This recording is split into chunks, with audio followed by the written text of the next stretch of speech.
Good evening, everyone, and welcome. This is Twist Gaming, where you get to play board games with us. We are coming to you live here from our studio in sunny South Florida, bringing you another episode of our first impression session of PSI Presents. And tonight we had the pleasure of showing off Campy Creatures by Keymaster Games. But first up, who are we? I'm Matt. I'm Ann. I'm Josh. And we are Twist Gaming. Thank you all for joining us today. So, Josh, primer, what is Campy Creatures?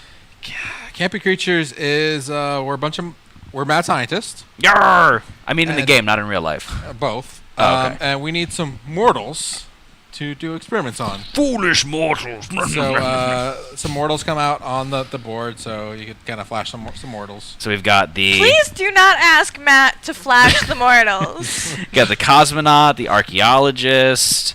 There's teenagers in the game, and then here's my personal favorite, the engineer. Don't cross the streams. So we're sending our own monsters to go get them because we don't want to get our hands dirty. And it's a trick-taking game, but a face-down trick-taking, so you don't know what the other people are playing, and you all reveal them. So there's a lot of other games that do this, and this is a very fun little monster theme. All right. So first up, we're going to start with the player that won the game, talking about their favorite aspects of the game, and that is... Not me. And congratulations, you won both games this evening. It's a first. How do you feel? All right. I feel lovely. So what are some of your favorite aspects of Campy Creatures? This, we also played Cape earlier today, and we were talking about how a light game is not always synonymous with A gateway game. gateway game. This is definitely a gateway game. Yeah. It's super easy to play. Everybody gets their own set of cards, 0 through 8. I can count. 0 through 8. 0 through 8. So here, I'm just going to show off the cards super quick Yeah. here. So we've 'Cause got they're cute.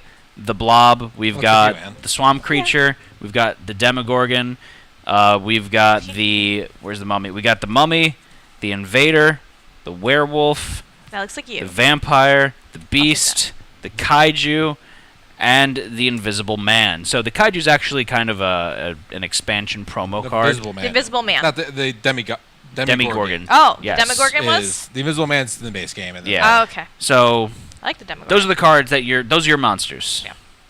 I absolutely, everybody, you'll hear all of the guys touch on how much they love this art. The art in the game from Keymaster Games is absolutely fantastic. You know what I liked was when we were talking to Maddox a little bit in the interview with the live Twitch video, I was interested to see how they took the theme. They started with a theme, which is not always the direction all game designers go in, and then they worked their way through down to mechanics. And I was curious to see how well they married the mechanics and the theme. And I think that they did a pretty good job with the powers on each of the cards for each of the monsters. I feel like it made sense. So that was really nice. It's a simple, quick, cute, fun game. I also like the scoring mechanics. You have two options on how to score the game. The first option, which is what we used, was using the round tracker here. It's going to be green screen so bad. You look like Zordon. Power Rangers! I need you to save the galaxy! So we've got our score tracker here. This is the first methodology of scoring. So we've got our creeples, as they say. Oh, well, I wasn't going to get... Oh, yeah, we can get the creeples. That's really cute. The customs. I immediately thought of the robot from Power Rangers. That's what this was. Yeah. Rangers! He always freaks out. It's way too high. You're getting off topic there, Ann. Flip him down, because you can't see him that way. The custom shapes. Look how cute!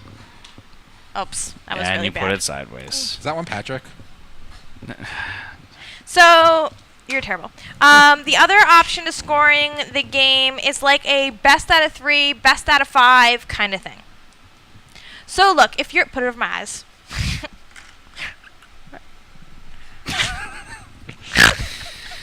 Best out of 3, best out of 5 kind of thing. We have way too much fun on this show.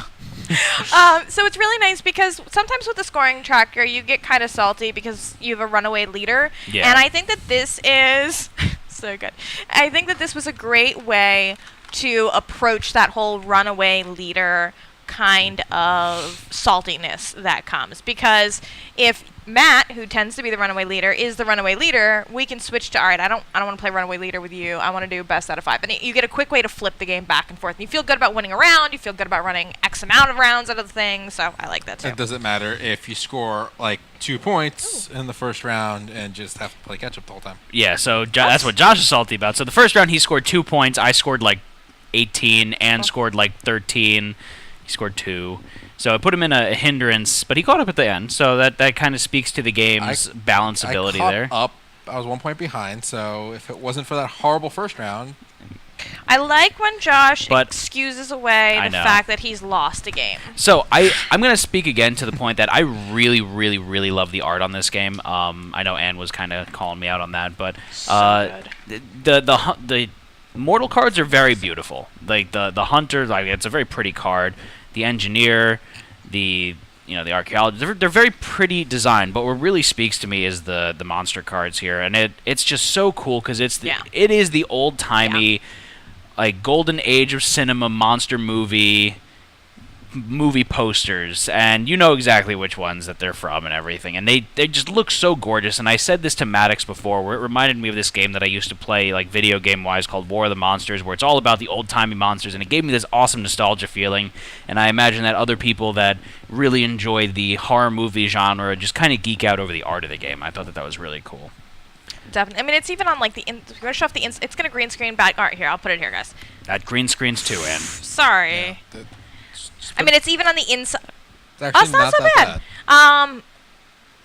It's even that's the inside of the top of the lid of the box. And when a game designer or a game publisher has got art in the inside of the lid of the box, you know that that's going to be somebody who's going to pay attention. They pay attention to the details of the game. And I'm sorry, I'm going to cut you off 1 second. So as I was listening to you, Matt, I was kind of playing with.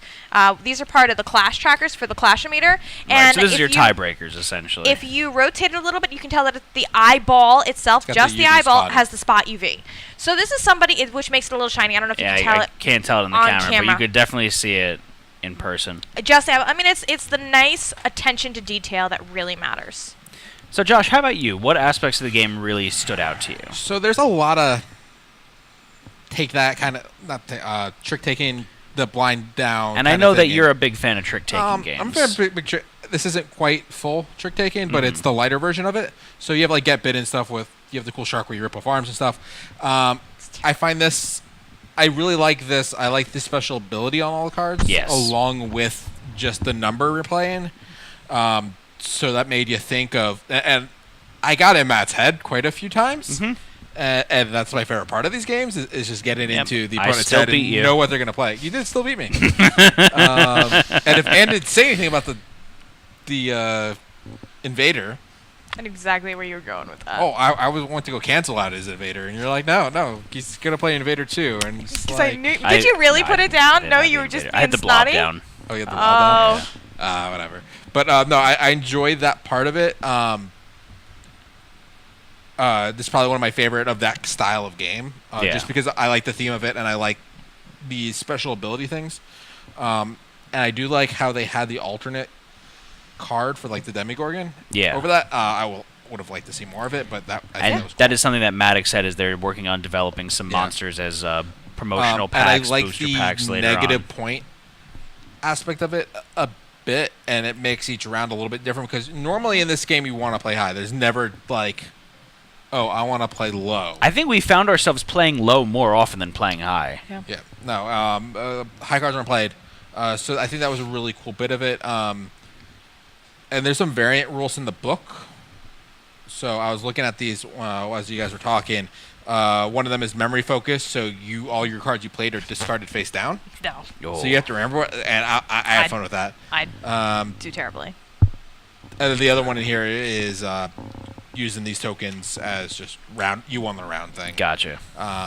But no, I think for the style game, this is probably one of my favorite of this style. And I'm going to point out again, I love the individual card abilities. I thought that those were really cool, and they added just enough extra flavor to the game without it just being number against number. Yeah. Because I find that gets very dull after a while, and I feel like I could play this game a few more times without feeling kind of fatigue, if you will.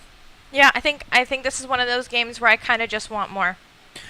All right, so going into the constructive criticism section of the game, are there any aspects that you would tweak or alter if given the opportunity? So I'm going to start that off down there with Josh. You're All so right. aggressive. The Beast. Yeah. We just didn't. I think it's probably because the highest negative value card is -3. So you're going to lose 3 points by playing the Beast anyways. The The only time- Engineer is the only time that you would possibly want to do that, I guess. If you're going for either of these two cards, is really the only time. But like, But then there's the Kaiju as well, which outclasses the Beast. Yeah. I feel like if they were flip-flopped, if the Beast was 8 and the Kaiju was 7, that would even it out a little bit more. maybe. Because it's a little weird that it's like a negative detractor from the Beast for playing it. But then and you it's have one the less than mummy the who Kaiju. triggers off the Kaiju, so you have that whole other side of it. I'm going to Dynamic. step in there, and that's my one issue, is that's the only ability that I felt was a little shoehorned in, was why does the mummy trigger on the Kaiju? Oh, because the mummy and the kaiju aren't related? Yeah. Yeah, I kind I of didn't got get one. that. All the other ones made sense, and Yeah. I thought that they were really cool. Yeah. That was the one where I scratched my head a little bit. Yeah, And I like it agree. didn't really detract from the game, and like I get why they wanted to put an ability there, but I was kind of like, huh? What would you put against the kaiju? I don't know. You don't have a mech suit. See, maybe that would have been cool to put in like a mech suit, but that's not like That's a- classic monster movie. Yeah. Then I don't know. But yeah, I do like the cards. I would like to see more cards, Yeah,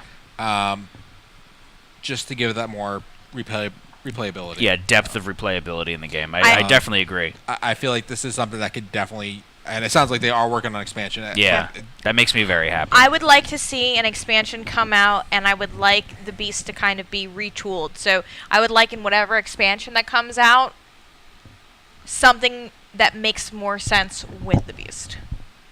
The Kaiju destroys everything, and the mummy rises from the dead. Oh! No. Nah, I don't know about that. It was enough to give me pause. Like, Yeah, like dog paws. pause. But really, that's very super nitpicky on my end.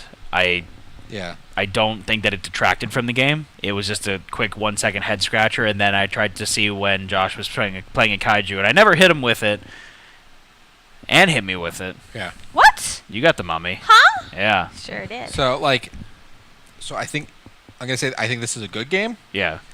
With an expansion, this could be A great game? a great game. I think, yeah, a game that he takes out on a regular basis. Yeah. Because I definitely want to play this game again right now. I think with a little bit more depth of replayability with an expansion, I would have to agree that would be Yeah. And I a have- regular. I have to tell you, with this being a light and gateway game, this would be something that I would bring out with the kids because it's got a fun, young theme. And I think that everything is the scoring is simple, whatever, everything is simple. And I would definitely play rounds with the kids because, Right, you you know, don't want to have a runaway victor. Yeah. But yeah, I totally take this out with the kids. And I Alright. would make fun of Michael for the teenagers. All right, so jumping into the most important question of the evening of would you play this? Oh, keep your eyes out around Halloween. Something's brewing. It's a witch! Which what? Witch watch? Wristwatch? Witch watch. All right, so Josh, would you play this again? Yeah, I would play this game again, and I look forward to playing this with an expansion to get a little bit more, just because it is that entry game, and I would like to sink my teeth in something more. Because you're a werewolf? Is that what that was? That He's was hungry, 'cause I'm and he's hungry. hairy, but I'm hairy. mostly hungry. Where is it? Oh, it's there. Hold on there. Just note that those are randomly put in boxes, so there's one for all the. Oh, really? Yeah, so each box gets a different Oh, that's That's so cool. cool. set. Okay, so Anne, how about you? I definitely play this game, and I play it with the kids. That's pretty important. Yeah. I would definitely play this game again. Again, I echo what Josh is going to say. I really look forward to playing it with an expansion. But if we're just chilling around the house and he's just like, "Hey, you want to play Campy Creatures?" I'm like, "Yeah, let's do it." Yeah, if you want to play a quick filler game, Yeah. this is Is definitely that, a spot. is that what you say to him when you two are hanging out by yourself? Excuse me, good sir, would you like to play quick filler game from my collection? Yeah, That actually is pretty much what he does. All right, so thank you all for joining us this evening, and we really do appreciate all the help from you guys watching our stream and from PSI giving us these awesome opportunities to show off the games in their catalog. So is there anything else that y'all want to say this evening?